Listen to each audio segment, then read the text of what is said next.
इटावा में पुलिस प्रशासन द्वारा आगामी त्योहारों को ध्यान में रखते हुए सुरक्षा तैयारियों के तहत दंगा और बलवा नियंत्रण के लिए एक मॉक ड्रिल का आयोजन किया गया।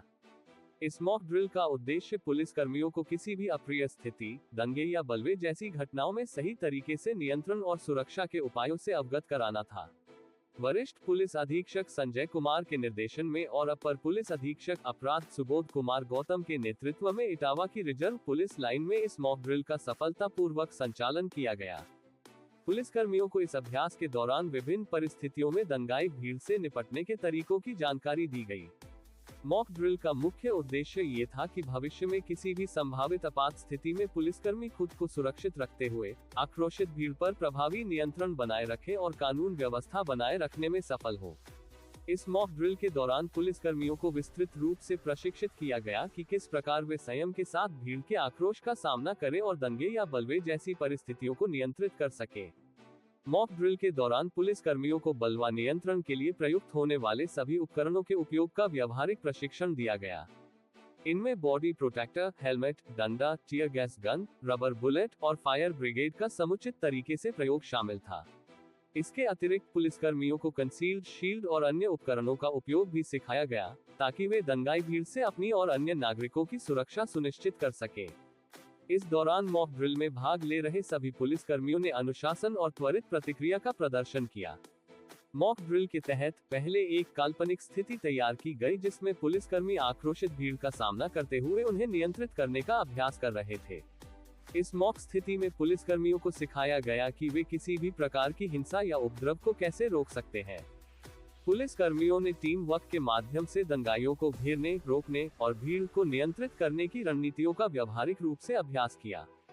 इस मॉक ड्रिल में ये भी सिखाया गया कि किस प्रकार पुलिसकर्मी त्वरित निर्णय लेकर स्थिति को नियंत्रित कर सकते हैं। दंगों और बलवों के समय त्वरित और सही निर्णय लेने की आवश्यकता होती है, ताकि उपद्रवियों को नियंत्रित किया जा सके और स्थिति को हाथ से निकलने से रोका जा सके। पुलिसकर्मियों को ये भी निर्देशित किया गया कि वे संयम के साथ बल का प्रयोग करें और आवश्यकता अनुसार ही आंसू गैस, रबर बुलेट या अन्य बलवा नियंत्रक उपकरणों का इस्तेमाल करें। इसका उद्देश्य भीड़ को नियंत्रित करने के साथ ही सार्वजनिक और निजी संपत्ति की सुरक्षा सुनिश्चित करना था। इस दौरान पुलिस लाइन में प्रतिसार निरीक्षक और अन्य अधिकारीगण भी उपस्थित रहे, जिन्होंने मॉक ड्रिल के प्रत्येक चरण पर नजर रखी। उन्होंने पुलिसकर्मियों को उनकी रणनीतियों और उनके प्रदर्शन पर आवश्यक सुझाव भी दिए, ताकि भविष्य में किसी भी अप्रिय स्थिति का सामना करते समय पुलिसकर्मी सटीक और त्वरित प्रतिक्रिया दे सके। इस मॉक ड्रिल के माध्यम से पुलिसकर्मियों को दंगों और बलवाओं से निपटने की क्षमता को और अधिक सशक्त किया गया। अपर पुलिस अधीक्षक सुबोध कुमार गौतम ने इस अवसर पर कहा कि इस प्रकार के मॉक ड्रिल पुलिसकर्मियों को वास्तविक परिस्थितियों से निपटने के लिए तैयार करने का एक महत्वपूर्ण साधन है।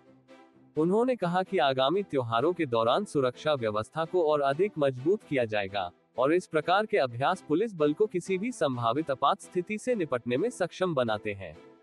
उन्होंने ये भी कहा कि पुलिसकर्मियों को इस प्रकार के अभ्यासों से ये भी समझने का अवसर मिलता है कि किस प्रकार से भीड़ को नियंत्रित किया जा सकता है और दंगे जैसी परिस्थितियों से कानून के दायरे में रहते हुए निपटा जा सकता है।